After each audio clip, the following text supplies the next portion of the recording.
إن الله وملائكته يصلون على النبي يا أيها الذين آمنوا صلوا عليه وسلموا تسليما اللهم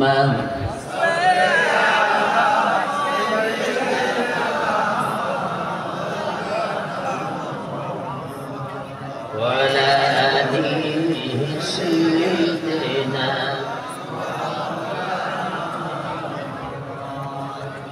হাজার বেছা বিছুনার পরে ফিরে আসুনি তুমি আপন ঘরে দিনের আলো তুমি ছড়িয়ে দিতে চলে গেলে মদিনায় মক্কা ছেড়ে হে রাসূল তোমাকে বলি আমি কেমন করে আল্লাহুম্মা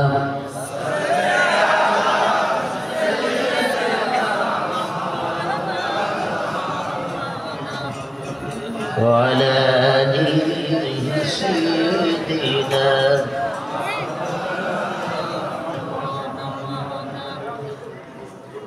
ফতেপুর সিরাজ মুনির দাখিল মাদ্রাসার অনেক দিন পরে বার্ষিক প্রচুর কোরআন মাহফিলের সম্মানীয় সভাপতি এতদ অঞ্চলের সর্বোচ্চ বিদ্যাপীঠ চাটখিল কামিল মাদ্রাসার সুযোগ্য অধ্যক্ষ বর্ষিয়ান আলেমে দ্বীন মাওলানা নূর মোহাম্মদ সাহেব আতালাল্লাহু উমরাহু ওয়া বারাকাল্লাহু ফি হায়াতি একটু আমিন বলা যাবে? হাজারাত উলামায়ে কিরাম, মাদ্রাসার সুপার সহ যোগ্য শিক্ষক মণ্ডলী, আমার সামনে উপবিষ্ট সব বয়সী মুসলমান ভাইয়েরা, পর্দার অন্তরালের বোনেরা, আমি আল্লাহ পাকের দরবারে শুকরগুজার হচ্ছি। মুনিব আমাদেরকে সুস্থ রেখেছেন, নিরাপদ রেখেছেন। এই অঞ্চলের অনেক মানুষ থেকে বাছাই হয়ে কোরআনের এই শানদার মোবারক মজলিসে আমাদেরকে কবুল করেছেন। খুশি হয়ে পড়ছি, কালেমাত শুকর আলহামদুলিল্লাহ। আমার আগে কারি মাওলানা শাহজাহান সাইদি বয়স যদিও আমার কাছাকাছি হবে, আলহামদুলিল্লাহ কণ্ঠটা এখনো মনে হয় 20-25 বছর বয়সে, ঠিক কিনা? এই সুন্দর কণ্ঠের পরে আমার মতো জোড়াতালি দেওয়া ভাঙা কণ্ঠে কথা শুনতে আপনাদের কষ্ট হবে। বক্তা হতে হলে নিজেকে সেভ করতে হয়। আমি তো সে 7 সকাল থেকে রাস্তায় থাকতে হয়। গ্রাম দেশে বলে তোরলাই কই দিছি আল্লাহ যেন তোরে রাস্তায় ঘুরে। আমি তো সকাল থেকে সন্ধ্যা পর্যন্ত রাস্তায় ঘুরতে হয়। তারপরও যেহেতু এসেছি কিছু কথা তো বলতেই হবে। আপনারা শোনার জন্য কি রাজি আছেন? দাঁড়ানো ভাইরা যদি একটু বসার জায়গা চায়, আপনাকে মাঝে মাঝে কিছু ফাঁকা জায়গা আসেনি? এই দক্ষিণ পাশটা আমার বাম পাশে, মাঝে মাঝে ছোট ভাইরা তোমরা যারা দাঁড়িয়ে আছো তোমরা আমাদের বন্ধু। কারণ আল্লাহ রাসূলের নেতৃত্বে পরিচালিত ইসলামী বিপ্লবের যুবকরা ছিল রাসূলুল্লাহর প্রিয়জন, আপনজন, কাছের লোক, ঠিক কিনা? বুড়োরা করছে বিরোধিতা, যুবকরা করছে সহযোগিতা। আজকের মাহফিল ব্যাপক যুবকের উপস্থিতি, ঠিক কিনা? এই শ্রোতা আমার নয়, এই শ্রোতা মূলত হচ্ছে কোরআনের ময়নার সন্তানের, ঠিক কিনা? আমরা যাকে যেখানে মর্যাদা দেওয়া দরকার সেখানে মর্যাদা না দিলে বিবেকের সাথে আত্মঘাতী হবে, ঠিক কিনা? আমি আপনাদের সামনে সূরা তাওবার 111 নম্বর আয়াতের 4 ভাগের 1 ভাগ পড়েছি কোথায়, বা 3 ভাগের 1 ভাগ পড়েছি। যেহেতু তাফসীরুল কোরআন মাহফিল, অন্যদিকে কথা না বলেই আয়াত থেকে কথা শুনেই হচ্ছে বেশি ফায়দা অর্জন করা যাবে, ঠিক না বেঠিক? তবে এই মাহফিলে এসে কোরআনের ময়নার ওই সুর লহরীর কথা আমার দেমাগের মধ্যে এখনো বাজতেছে। লক্ষ জনতার উপস্থিতিতে, জনগণের কোলাকল কলকাকলির মধ্যে যখন তিনি ডাক দিতেন ও সিরাজাম মুনীরা, আল্লাহু আকবার। আজকে সিরাজুম মুনির মাদ্রাসায় আসলাম, কিন্তু আমাদের কণ্ঠকে আমরা এখন আর পাচ্ছি না, কথা বলেন ঠিক কিনা?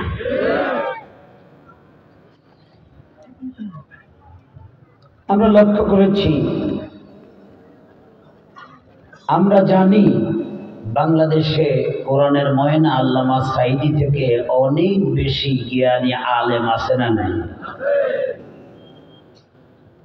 কিন্তু সাঈদীর কথা শোনার জন্য পঙ্গপালের মতো আল্লাহর গোলামরা ছুটে যেত, ঠিক না বেঠিক?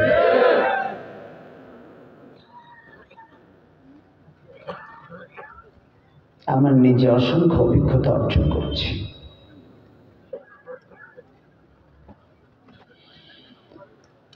তিনি জীবন থাকতে যেমন ছিলেন মর্যাদার আসনে,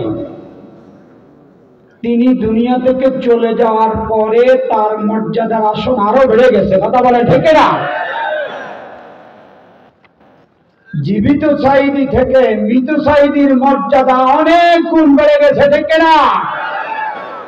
এই জন্য তিনি যখন মারা গিয়েছেন, যদিও কথা আছে তাকে মেরে ফেলা হয়েছে, ঠিক না বেঠিক? ক্লিয়ার কথা, সত্য কথা বলতেই হবে, সত্য পথে চলতেই হবে। আগের দিন তিনি হসপিটাল থেকে আনা হলো হসপিটালে, জেল থেকে আনা হলো হসপিটালে, বলা হলো তিনি নাকি স্ট্রোক করেছেন। বাংলাদেশের মানুষ স্ট্রোকের রোগী দেখেছে? স্ট্রোকের রোগী গাড়ি থেকে নেমে সালাম দিয়ে জগৎবাসীকে হাসাতে দুনিয়ার কোনো মানুষ দেখে নাই, ঠিক না? এক হাসি পুরো দুনিয়াটাকে মাথায় দিছে। 24 ঘন্টা যায় নাই, যখন তার মৃত্যুর সংবাদ এলো, গিয়েছিলাম বড় আশায়, বুক বড় করে ঢাকার ময়দানে ওনার জানাজাটা করব। কিন্তু তিনি মৃত্যুর পরে এত বেশি শক্তিশালী হয়ে গেলেন, তার জানাজা মোকাবেলা করার মতো জালিমদের সাহস হয় নাই, কথা বলেন ঠিক না?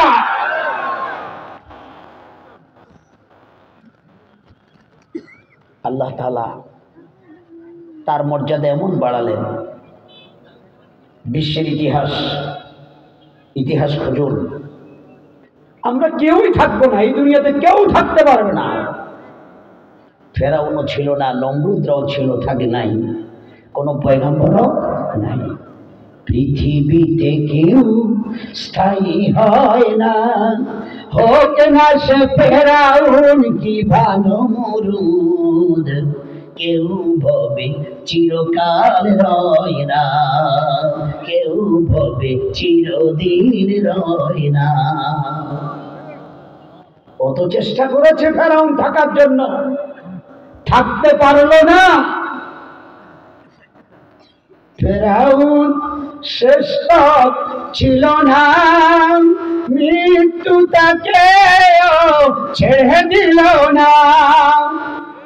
বেঁচে আছে তার সব স্মৃতিচিহ্ন, কেউ যেন ফেরাউন হয় না, পৃথিবীতে কেউ স্থায়ী হয় না।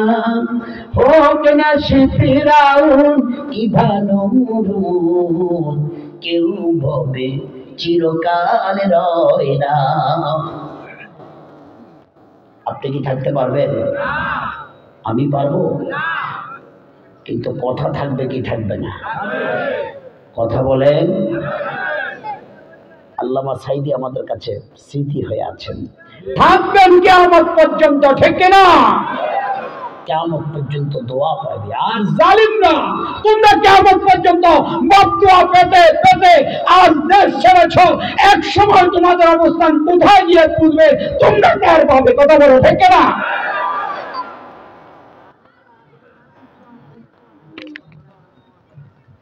সেই আমাদের কলিজার টুকরো আল্লামার মেজো ছেলে জনাব শামীম সাঈদী ভাই আসবেন, আল্লাহ নাকি নিরাপদে আমাদের মধ্যে পৌঁছায় দেন। এরপরে ইতিমধ্যে আমাদের মাঝে হাজির হয়েছেন সৈয়দ জাহিদ ইজ্জুদ্দিন তাহের জাবরি আল মাদানী। উনি সৈয়দ তাহের আল মাদানী কেন্দ্রীয় জামে মসজিদের সম্মানিত খতিব। ওনারা বিশ্বনবীর বংশধরের একটি পর্যায়ের মানুষ। দোয়া করবেন আমাদের জন্য। আজকে এসেছেন। আমি রাস্তাঘাটে দোকানপাটে যেসব ভাইরা আছেন সকলকে মাহফিলে চলে আসার জন্য স্বনির্বন্ধ অনুরোধ জানাবো। আমি যে আয়াতটা পড়েছি, আল্লাহ তাআলা সেখানে বলছেন, নিশ্চয় আল্লাহ তাআলা মুমিন থেকে তার জান এবং মাল খরিদ করে নিয়েছেন, এর বিনিময়ে আল্লাহ তাকে জান্নাত প্রদান করবেন। আপনার কি এখানে আছেন নাকি বাড়িতে চলে গেছেন? সবাই কথা বুঝেন না বোধ হয়। আমি কার কথা বললাম? সূরা তাওবা আয়াত নম্বর 111। বলেন, আবার বলেন, সূরার নাম কি? আয়াত নম্বর কত? এর অনুবাদ হলো, নিশ্চয় আল্লাহ মোমেন থেকে তার জান আর মাল কিনে নিয়েছেন, এর বিনিময়ে আল্লাহ তাকে জান্নাত প্রদান করবেন। বেচা কিনা, এটার সংজ্ঞা হলো মুবাদালাতুল মাল বিল মাল আলা সাবিলি তাওয়াবি। পরস্পর সম্মতির ভিত্তিতে একটা দেওয়া একটা নেওয়াকে বলা হয় বেচা কেনা। কি কথা কি বোঝা যায়নি? আপনি দিবেন টাকা, নিবেন সদাই, অথবা দিবেন সদাই, নিবেন কি টাকা। দুজন একমত হইলে তো দিবেন। ঠিক আল্লাহ কয়, আল্লাহ কিনে নিয়েছে। এই জন্য আমাদের দেশে মাঝে মাঝে জাতে মাথা লইলে অনেক তালে ঠিক কথা বলেন, ঠিক কিনা? আমরা বলে ধর্ম লই ব্যবসা করি, করে কি কয় কি কয় না? কথা বলেন, কয় কি কয় না? আমরা দেখতে পাচ্ছি জীবনেও আমাদের একটা টুপি খাওয়া যায় নাই, কিন্তু ভোটের জন্য মাঝে মাঝে টুপি দেয়, এরকম সুইসাব আমাদের দেশে আছে না? না, এরাই হলো আসলে ধর্ম লইয়া ব্যবসা করা, ঠিক কিনা? অন্য সময় তাদেরকে দেখাই যায় না। ওরা বলে কোরআনে নাকি কোনো রাজনীতি নাই, কয় কি কয় না? আলেমরা বলেন তো একটু, প্রিন্সিপাল সাহেব বুঝুন, আমরা এখন কোরআনে রাজনীতি আসেনি? আসেনি? রাজনীতির নামে সূরা আছে না নাই? সূরার নাম হলো সূরায়ে মুলুক। কথা কয় না? এই জন্য জোজার মুলুক, মুরব্বীরা কয় জোজার মুলুক মানে কি? রাজতাই। ওরা কয় কোরআনে কিছু নাই, কিন্তু আজীবন কোন সময় টুপি মাথার দেয় না, নামাজের কোনো খবর নাই, কিন্তু ভোটের লাই জনগণকে ধোকা দেওয়ার লাই মাঝে মাঝে ইসলামের লেবাস পরে জনগণকে ধোকা দেয়। এরকম লোক আমাদের সার্কিলে নাই। উল্টা কথা কইয়েন, আমরা সার্কিল লোক সব ভালো মানুষ। আমি সার্কিলের বদনাম করতে পারতেন না ভাই, আপনারা ভাই যায়। কারণ কিয়ামত গনাই গেছে তো ভাই। হ্যাঁ, এই যে গত কয়েকদিন আগে দেখলেন না, আমেরিকার গবেষণাগার, বিজ্ঞান গবেষণাগার, নাম হলো তার নাসা। নাসায় তারা একটা বড় যন্ত্র উৎক্ষেপণ করেছে। সেখানে শুনতে পাইল যে ফেরেশতারা আল্লাহু আকবারের স্লোগান দিচ্ছে। আল্লাহু আকবার বলবেন না? এই যে গত 7 দিন আগে রিপোর্ট। জঘন্য কণ্ঠ, মাঝে মাঝে ভালা ভালা কণ্ঠ, কিছু কথাবার্তা নেই, কথা বলে ঠিক না। বিভিন্ন পত্রিকায় লিখছে, আমি পড়লাম। আরো বড় আশ্চর্যজনক একটা খবর দেখলাম আজকে। সেই খবরটা হলো, এদেশের মানুষ কত মজলুম ছিল। নিরপরাধে একটা যুবক বিয়ে করেছে, মাত্র 14 দিন নিজের স্ত্রীকে নিয়ে সংসার করার পরে তাকে মিথ্যা মামলায় বিডিআরের জওয়ান তাকে জেলে নেওয়া হলো। দীর্ঘ 15 বছর এই 14 দিনের ঘর করে নেওয়ালা একটা মহিলা ওই স্বামীর ঘরে বসে রয়েছে। কিছুদিন আগে বর্তমান সরকারের বিশেষ ক্ষমায় তাদেরকে যখন মুক্তি দেওয়া হলো, ওই ছেলে তার স্ত্রীকে পেয়ে মনে হয় যেন আসমানের চাঁদটা পেয়ে গেছে। সুবহানাল্লাহ বলবেন না? সম্মানিত ভাইয়া, কোন দিকে কথা বলবো? কথা বলা দরকার সব দিকে। আমরা ধারণা করতে পারি আমাদের কাঙ্ক্ষিত মেহমান আল্লামা সাঈদীর যোগ্য উত্তরসূরি শামীম সাঈদী বোধহয় আমাদের মাঝে হাজির হয়েছে। আমরা দীর্ঘদিন ধরে এই মাঠে এত লোক আমরা আল্লাহু আকবারের স্লোগান দিতে পারি নাই। আপনারা কি আমার সাথে একটু বড় আওয়াজে কি আল্লাহর বড়ত্বের স্লোগান দেওয়া যাবে তো ইনশাআল্লাহ? ভাই কথা বলেন, যাবে তো? যাবে তো? সবাই বলেন নারে তাকবীর, নারে তাকবীর। আল কোরআনের আলো, সংসদে জালো, সব সমস্যার সমাধান, কোরআন ছাড়া অন্য কিছু। হুজুর যদি আসেন চলে আসবেন, আমরা আর কোনো পেরেশান হওয়ার দরকার নাই, ঠিক কিনা? প্রিয় ভাইরা, কিয়ামত তো কাছেই গেছে। আমরা কি কেউ বাঁচতে পারবো? বাঁচা যাবে? সাঈদী সাহেবকে বাঁচিয়ে রাখার জন্য জালিমরা কত চেষ্টা করেছে, কোনো পথে তিনি পা বাড়ান নাই। উনি বলছেন জীবনের মালিক কে? শুধু বলছে হুজুর জীবনটা ভিক্ষা চান। আমাদের দেশে কিছু অত্যন্ত বুজুর্গ বেশে বলে জীবন ভিক্ষা চাইছে।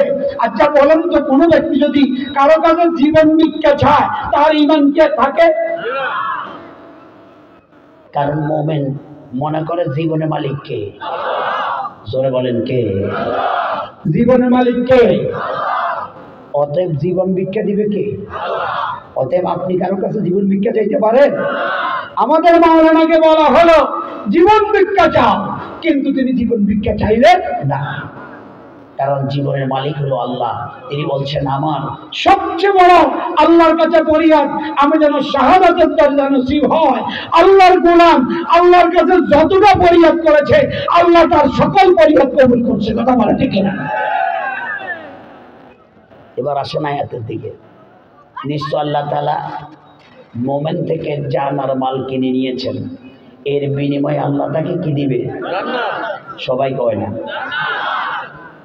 এবার আমরা দেখি বিশ্বনবী মুহাম্মদ সাল্লাল্লাহু আলাইহি সাল্লাম ইসলাম নিয়ে আসলেন। হযরত আবু বকরকে বললেন, ও আল্লাহর গোলাম আবু বকর, আপনি কি জান আর মাল আল্লাহকে দিতে রাজি আছেন? তিনি বললেন আমি রাজি আছি। তিনি জান আর মাল আল্লাহকে দিলেন। আল্লাহকে জান আর মাল দেওয়ার কারণে আল্লাহর জান্নাতের first class first passenger Abu Bakr হয়ে গেলেন, ঠিক কিনা? জানও দিলেন আল্লাহকে, মালও দিলেন আল্লাহকে, ঠিক কিনা? আবু বকর যখন তবুকের যুদ্ধ, রাসূলুল্লাহ সাল্লাল্লাহু আলাইহি ওয়াসাল্লাম যখন বললেন কে কি পারো সাহায্য করো, সবাই যার যার শক্তি সামর্থ্য নিয়ে হাজির হয়ে গেলেন। কেউ কেজি পর কেজি স্বর্ণ, কেউ বা 1 ফুট স্বর্ণের খরচ, কেউ বা 3 ভাগের 1 ভাগ খরচ নিয়ে হাজির হলেন। স্বর্ণের স্তূপ হয়ে গেলেন মসজিদ নববীতে। বিশ্বনবী সাল্লাল্লাহু আলাইহি সাল্লাম সকলে দানগুলো গ্রহণ করছেন আর মিটি মিটি দেখাচ্ছেন। সব সময় দেখতাম দানের তালিকায় আমার আবু বকর সবার আগে, কিন্তু আজকে কই? এক পর্যায়ে নিজে বলে ফেললেন, আবু বকর কই? মসজিদের কর্নার থেকে একটা ছোট পুরনো কাপড়ের পোলটা, পুরানা কিছু কাপড় চোপড়ের টুকরা একটা পোলটা বানিয়া পলিথিন দিয়া সামনে চলে আসলেন। আল্লাহ রসুল পোলটাটা দেখে বুঝতে পারলেন সাইকোলজিক্যাল ব্যাপার। তিনি জিজ্ঞাসা করলেন, ও আল্লাহর গোলাম, আপনি কি আপনার পরিবার পরিজনের জন্য বাড়িতে কিছু রেখে এসেছেন কিনা?